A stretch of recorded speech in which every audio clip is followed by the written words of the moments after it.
Get that. Gotta spend money to make money.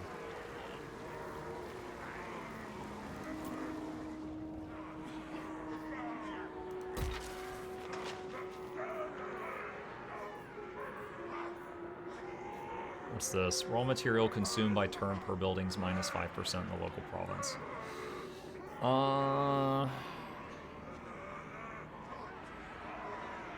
Material consumed? Is labor considered a material?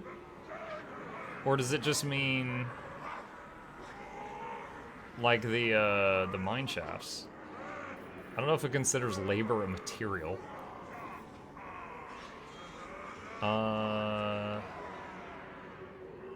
Oh wow, this turns 225 raw materials into a bunch of income. Income from gold and gem mines plus 15% in the local province. In the local province? This is the only mine in the local province. Sure. Alright, end turn. That's one schmexy dwarf. Yeah, they all look the same, but somehow that one is just better. Okay, so he's coming at me with 2 armies. I have 2 armies, but I can uncheck that and just fight. Even though I have 21 units and he has 40, I can do 20v20 by doing that. Alright. Oh man, I'm actually kind of looking forward to this because my main guy has been so strong, he hasn't actually gotten to do a manual battle today at all. It's just been auto battles. He's been suffering from success, chat. He has not been able to do the hands-on one in quite some time. He has fire magic in the second army. Well, I got guns. I'll freaking shoot him.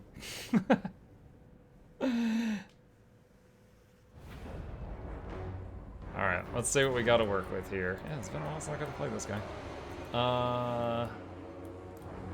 Alright, if I can use the hill here, that would be juicy. Alright. Get the gunners on the slopes, they can shoot down. And these guys... Oh god, I may have too many centaurs. Is there such a thing as too many centaurs now? Wait, what? Why do one of them have a cone? Oh, the Regiment of Renowned Centaurs have some kind of weapon. Special ranged weapon. Okay. It's pretty hard, too. And it has Shield Breaker. I don't know if it's a gun or a bow and arrow or what, but they got something. I almost forgot the cannon. Alright, there's that. Okay. And what else? Anything else? Got the cow. And of course Astragoth himself. Alright. I'm ready, Grease is coming, get it. Oh, he's faster than I thought he'd be.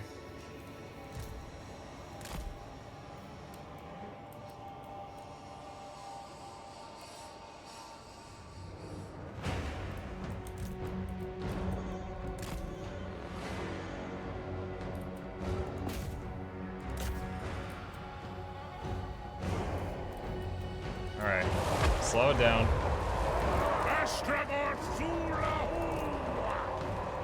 Alright, can you guys go... Oh, that's right, we've got this Wrath of Tsar ability now. Let's try it out right here. Calling in an airstrike. Boom! It's alright. It's alright.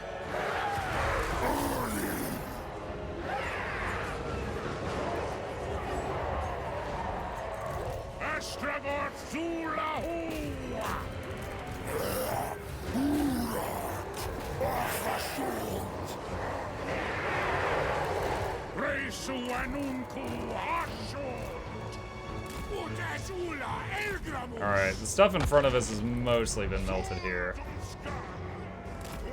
I'm gonna have them just like patrol around. Astragoth killed this stuff. Cow can help.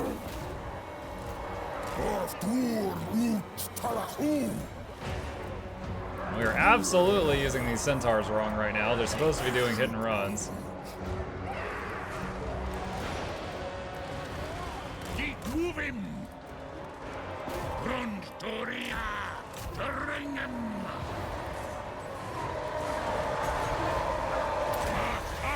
Bring down the hammer.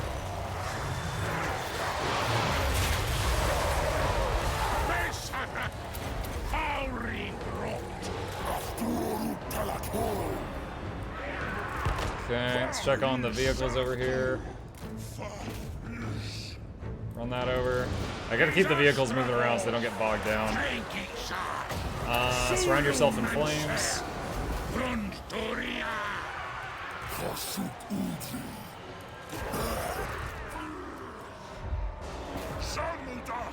Run those over.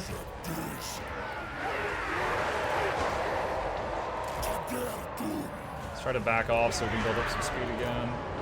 Turn these dudes. Turn these dudes. Turn this dude.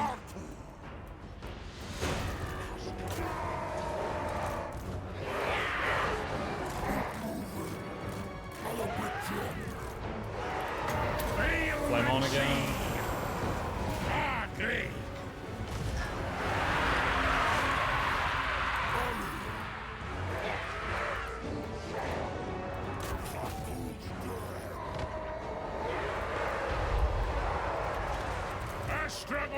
Does look like Astragoth, especially with his regen, is more than a match for Greases.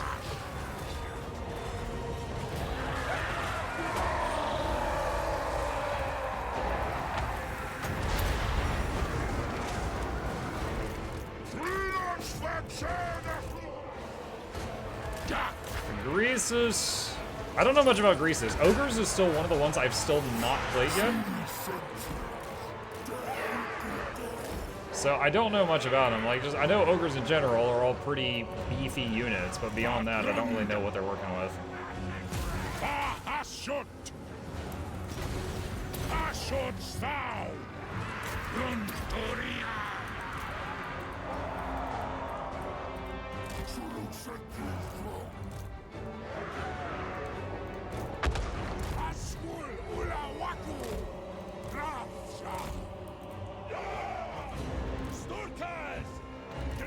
Trying to turn these units. I want to give the range stuff a chance to attack. Let the centaurs rest a minute. Do we kill Gold-Tooth? Yeah, Gold-Tooth's down. Alright. Greases is a meme. He's not good at much. He's not? Oh no.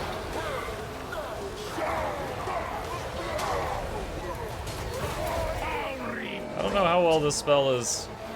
Point blank. Trying to. Oh no, they're starting to run, never mind. How are our tanks going? We're still zipping around. Now this is my favorite type of cavalry. Cavalry that has a really hard time dying. I like that cavalry.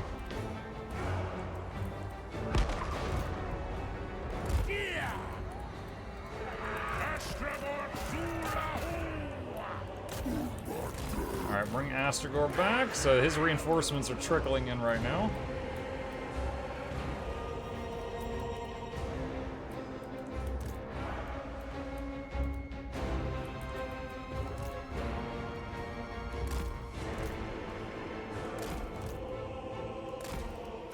High Scandalous is going to give the ogres my meat. Oh my. They would probably trade well for that. Uh-oh. Uh-oh. Back up, back up. Burning Skull. Oh, they've got a fire mage here somewhere. Where are you at? Is it this fella? Is it you? You should not be running in front. Alright.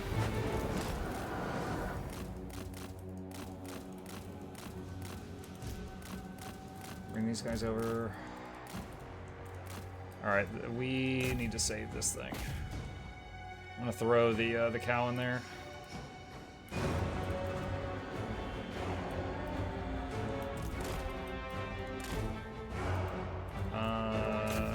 Chase him down. Got him. Nice.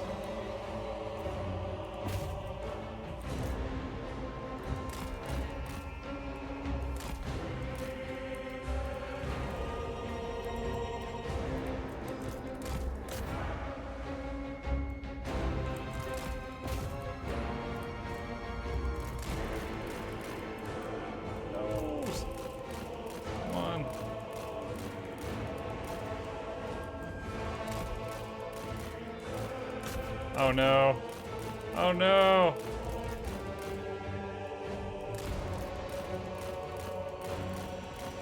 No, save the tank. He wants to live. Oh my god. Oh my god, we saved the tank.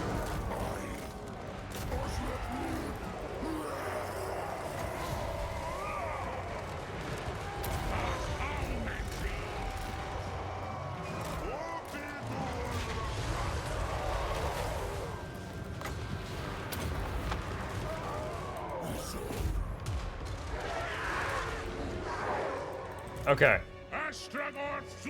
So the survivors of this battle are going to get to continue running around the map causing trouble, so we need to pick off what we can.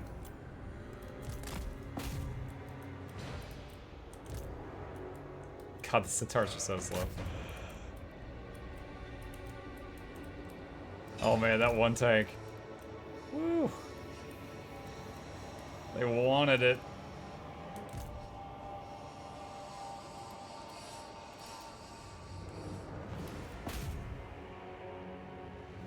Okay, there we go. I think every lord and hero in this army was taken out.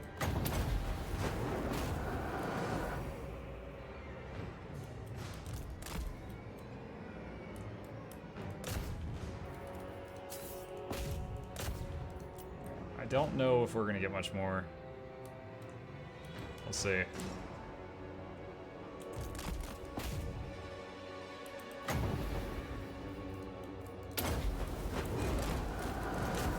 Okay. Alright. There was a hilarious patch where they messed up his speed and was faster than most units and was lovingly known as Grease's Lightning. That was his golden hour. Grease's Lightning? That's great. Hey dude, how are you? I just want to thank you for the Guild Wars 2 guides. Your channel's very helpful, man, even the old videos. Oh, you're very welcome, Mango. Thank you for the kind words. Yeah, that is still, if I have a claim to fame, it is still the Guild Wars 2 guides. I'm going to be on Guild Wars 2 tomorrow. I still, we call it Guild Wars Tuesday on the channel, but every Tuesday I still work on Guild Wars 2 videos and stuff. I had to cut back a little bit for my own sanity, because I was doing Guild Wars 2 only every single day for, like, years. Let's see. Take the labor. Oh, shoot, there's another ogre army. Hello.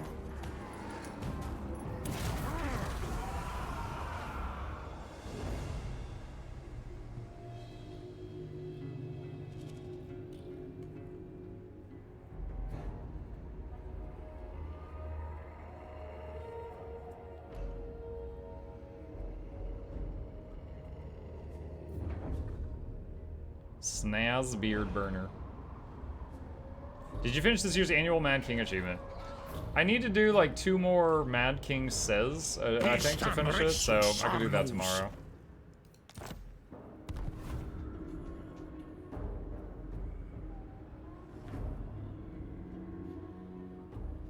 Get the spiked collar. The popped collar. Let's see. Take the Hobgoblin Archers for that army. The best trade deal. A wealthy Chaos Dwarf wearing a golden hat, yes really, comes to us offering, so he claims, one of the best trade deals in the history of trade deals. Can there really be something in it, or is he simply a Wazuk trying his luck and quite frankly risking his life?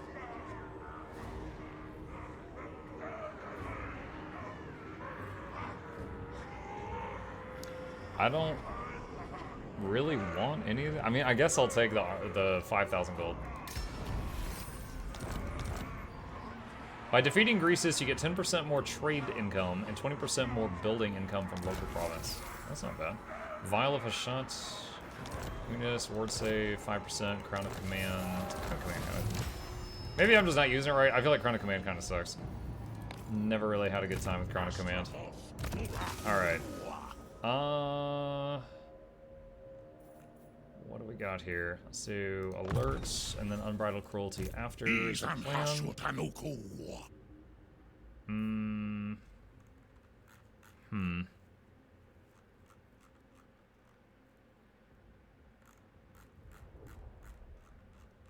Thinking. Blade Master, I guess.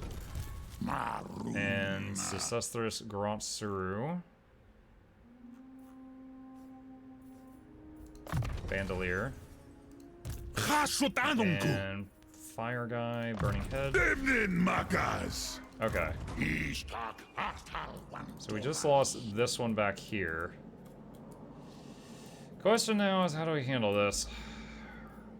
It's tempting to just continue south, wrap back around, and then clean up whatever he does, but if he, like, starts raising settlements up there, that would be just catastrophic damage. I think we have to fall back. Time? Yeah, I know.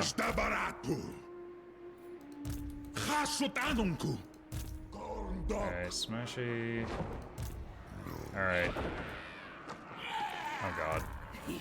Oh my god, he gets his armies back so fast. Please don't tell me he has a wall army. No. Okay, so it's just 20 dudes there, 12 there, and 20 there. Alright.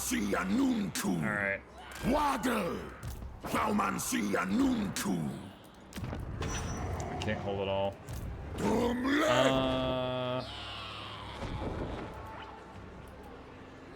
I attack him.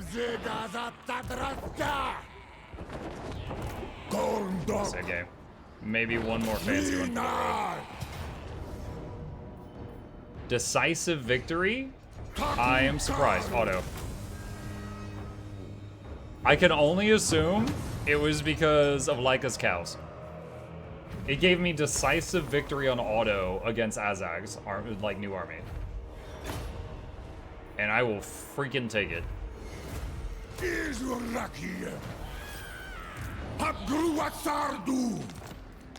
Okay. And that's alright, so then there's this little army here plus the city. Alright, siege. Okay, if he walks in. No, I'm clicking the wrong thing here. Hold on. Hold on. Now I know what time it is. We worked so hard to get to this point. We've been bouncing around over here for hours. Alright, you hit Hoskub. Alright, he runs away. Okay. And then all you guys come over here. Alright, I don't want to put him in Forest March. Alright, so this guy is probably going to take Khazid's, what is it called? Khazid Glass? Alright, so cancel the upgrade there so we get that resources back. And Laika hit the city now. And now it says decisive victory because we scared off that other army. And make it a... What is that? That's a tower? Okay. Make it an outpost? Potion of toughness, alright. And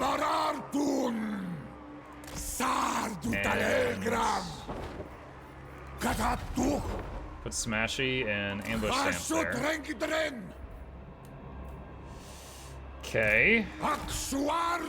And can we get more cows yet? No, I can't get more cows yet. We were gonna get the, what is it called, the Masus or whatever.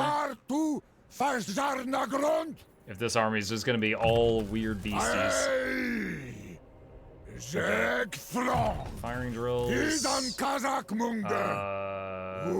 Final stuff that buffs the Hobgoblin army. Hellhammer. Wait. What is this? Wait, hold on a sec. He doesn't have this. He's got Flamestorm. I thought I had seen all the Hashut spells. That's something different. What is that?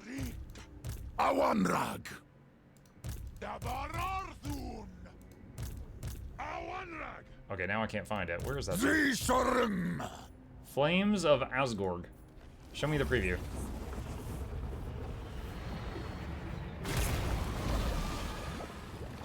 Oh, it's certainly very flashy, isn't it? Little volcano eruption. Strong versus a single unit, good against armor. Good luck hitting a single unit with that long cast time. But okay. Alright. Let's see. Desolation. We could upgrade that one if I wanted to. Or go for the... Where was the one that was doing the vehicles? That's the vehicles. We can't upgrade it. I've used hell cannons before. That's not new to me. That one... Hold on, how much to rush the construction of this? 600 labor, and then that'll be tier 4. Sure. And then how much for tier 5? 4,500, so I could do that, I could start that on the next turn.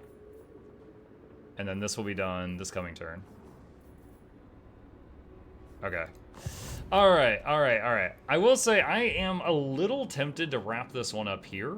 I'm just looking to see, because the goal of each of these playthroughs to the short victory condition is to understand the basics of how each of these plays.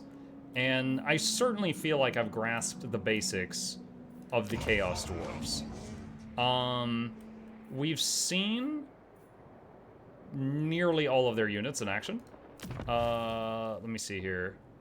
Yeah, like I've seen the cannons before. The Dreadquake mortar, I think I fought against it before. I just haven't seen it on these guys yet. The Infernals I saw through the Regiment of Renown. The, what is it called? The Fireglaves or whatever? Great weapons. Yeah, Fireglaves are like long range, more like sniper type dudes. And then Blunderbusses are kind of like shorter range but higher damage. Hobgoblins are meant to be like filler troops until you get to the better stuff because there's no unit caps on these, so a lot of your army is filled with these. Definitely seems kind of weird to me after playing so many other factions that the Chaos Dwarves have so few Chaos Dwarves in their ranks. It's just like their best units. Well, actually, not even some of their best ones are just bound demons. But their best units are often Chaos Dwarves or Chaos Dwarves driving a vehicle. But then like 90% of their armies is like goblins and orc slaves. Which is interesting, I guess. Kind of reminds me of when I played that one Dark Elf guy that had all the beast slaves and stuff. Construction time of like buildings and stuff is really freaking long. And they've got this whole like triple resource thing with gold. Actually quadruple. There's gold, there's labor, there's raw materials, and there's armaments. And there's conclave influence. So there's actually 4 currencies here that most other factions don't have. I don't hate it. It's definitely a lot more micromanaging to do. It feels like you're doing more work to get the same amount of pay as some of the other factions. I didn't mind it too much. It wasn't too difficult to keep track of, but it definitely felt like the cities took forever to freaking grow. And you needed a lot of real estate. And then combined with the fact that this area they start in, oh my god, I do not like it. There's like so many freaking mountains and crap, man. It's just like I do not like it. It's like if Tamarkon suddenly attacked me, it would take me like freaking 15 turns to get anybody over there. You know, like I'm wide open on the south. I take 10 turns to get anybody down there. You know, stuff like that. And now I wouldn't have known that they have no supply lines if you guys hadn't told me. So I'm glad you did. I wish the game told you about that, and I now kind of see why it feels necessary, because with those unit caps on your stuff, you can't easily get good things in your armies. Like if you have a second, like even just a second army, it's difficult to get good units in it. So to make up for that, you just make many armies full of goblins, or just like run around with big groups of lords and stuff like that. And it's not bad. It's just different. It's just different. It seems like the game makes it really easy, at the very least, for Astragoth to be friends with the other Chaos Dwarves. Because he had, was it Masters of the Conclave at a very low level, and then I was able to get alliances with them, and then like now we're all homies. You know, I got, you know, them right there, and then there was some, I think Red here, and then also this guy up here. So we're all pals. And then I also made some alliances with some of the demons and stuff like that. I guess because Chaos Dwarves, it's easy to make alliances with Chaos. So that was not too bad at all. Some of their units were fun. Like, I'll be honest, the Blunderbuss and the Fireglaves, they felt exactly like every other gun unit in the game, except they were a bit tankier. The Chaos Dwarf Warriors felt exactly like normal Dwarf Warriors. Yeah, that wasn't anything too crazy. The Centaurs were like a beefier, slower cavalry unit. Like, they had more health and more armor, so they were more durable if they got caught. They weren't like a tanky unit, they were just a tankier cavalry unit. However, I would have preferred just to have a faster unit. You know, they 60 speed felt like it just couldn't catch up and run down hardly anything. There was one unit that I had that was an ROR that excelled at catching things, but it didn't have armor piercing. So all it could do was like catch up to things and slow them down and wait for the centaurs to get there, and then by then, you know, everything else had already gotten off the map. So the, yeah, I wish you'd seen the super mortar. Someone sent me a video of a full army of the Dreadquake mortars, just like basically just lobbing across the entire battlefield. The Iron Demons were honestly kind of fun. It was like it was like a cavalry unit with a lot of forgiveness, because you could literally, it had so much health and armor, and you could just like run over people on the battlefield constantly, and just when it could fire while moving. So you could basically use it like a melee unit, and then occasionally it would just fire a cannon at whatever was right in front of it, and you didn't have to worry about that at all. Not my favorite unit like that. For example, the dinosaurs that have like archers on their back for the lizardmen, or the big leviathans for the undead pirates, or the Arachnarok giant spiders for the greenskins. All of those have like, you know, ranged weapons on their back, but they can fire in any direction.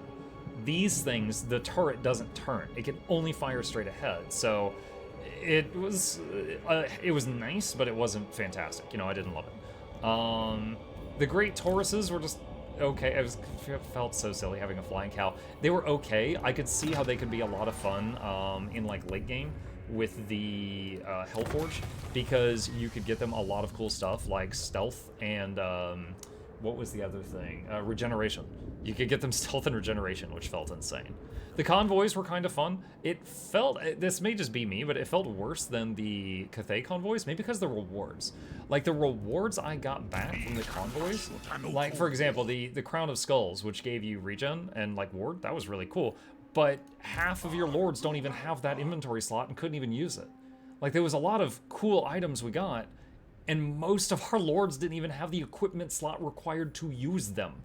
So it felt like there was not a lot of synergy between the rewards you get from the caravans and the people you had.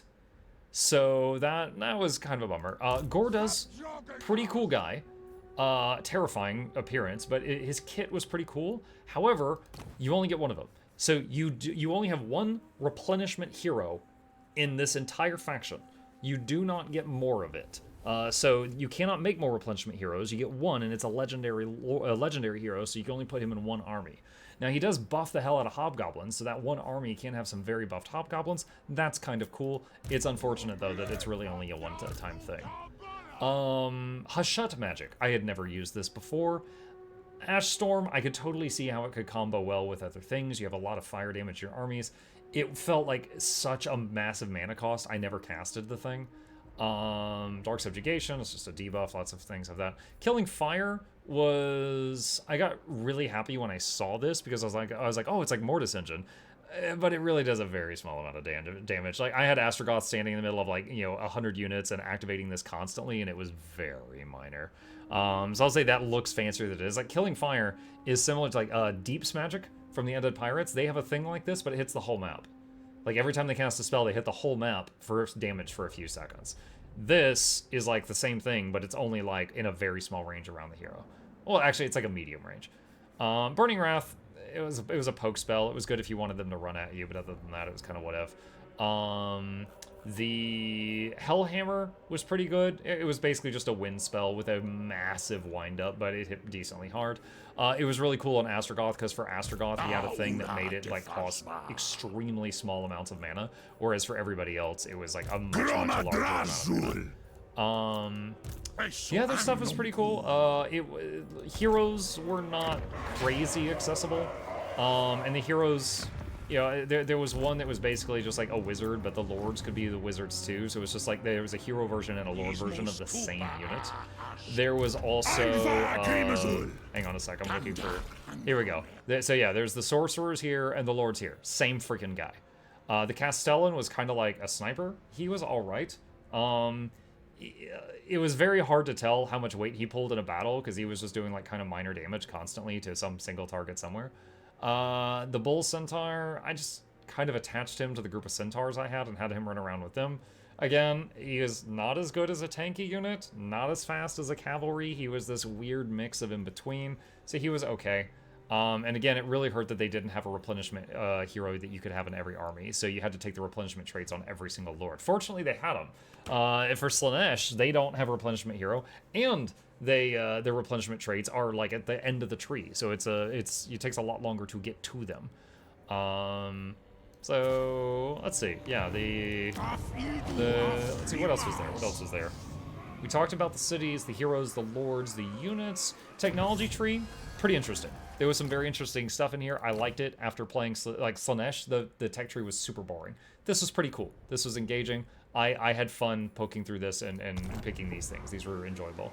Military convoys, okay, but it felt worse than Cathay's after trying Cathay's. Tower of Tsar was a pretty cool feature. You know, I don't think I ever read the stuff at the top. What is the top stuff? Confederate with the other legion. Oh, yeah, you just literally confederate with the other people. Oh, freaking okay. Whatever. All right, well, that's kind of disappointing because I feel like you could just do that anyway. Yeah. So I would say, honestly, the coolest stuff on this tree was like in tier 1 and tier 2. After that, I'm kind of just like, shrug. It's kind of whatever. And the Hellforge, I get why this system's here. It's because some of these units are quite powerful, so they had to put limiters on them. And that's what this is. But then also you can upgrade stuff, which for me, coming from the stuff that I had played, this felt very similar to the, what's his name? Throt? The rat that has the mutants. He has like the mutant laboratory. This felt very similar to messing around with his mutant laboratory and like adding additional stuff to your units, except this is faction wide, and then with him it was just like one group at a time. So that was a pretty cool system, but you know, it had a very long cooldown, so you didn't get to interact with it very often. I think that's pretty much it. Oh, last thing, their hats are hideous. I hate all of their hats. All of their hats. Friggin', even this goblin. Oh my god. Dude, all of these hats. Ridiculous. Absolutely ridiculous. The Infernal Guard one was okay, but yeah. It was interesting. It was interesting. The way that they work as a faction is definitely unique. Definitely had a learning curve. Do not love them. I don't hate them either, and I definitely don't like this area. And unfortunately, they all 1, 2, what is it? Like 1, 2, 3, 4. They all start right here. They're all in this area. I even played like 5 or 10 turns of these guys because it was nowhere near Grimgor. And when I got to convoys, Grimgor killed all my convoys. Or the caravans. So Grimgor is a problem for all of them. It doesn't matter which one you play. If you play over here, you got to kill him. If you play over here, he can take out your caravans. Because your caravans come from like this central area here. Because like if you look, if I go to military convoys, do you see this? They come from this location. So even if you're up here, the caravans come from here. And so Grimgor can pick them off immediately. I think that's it. I think that is my thoughts on the Chaos Dwarfs. Interesting dudes. Definitely not going to make it like my main race, I don't think. Might try some of the other LLs a little bit more later on and try them out a bit further. I think the best part about them was their cool vehicles and stuff like that, but it takes like a really long time to get to them. But they were fun. They were fun. All right, I'm going to save it here. We did complete the short victory conditions, except for just get more settlements, which that would just be like a massive time sink, and I'm much more interested in seeing what another faction holds, because I feel like I've learned the basics of this one. So I'll save it here in case I ever change my mind, and in all likelihood, we are off to the next one.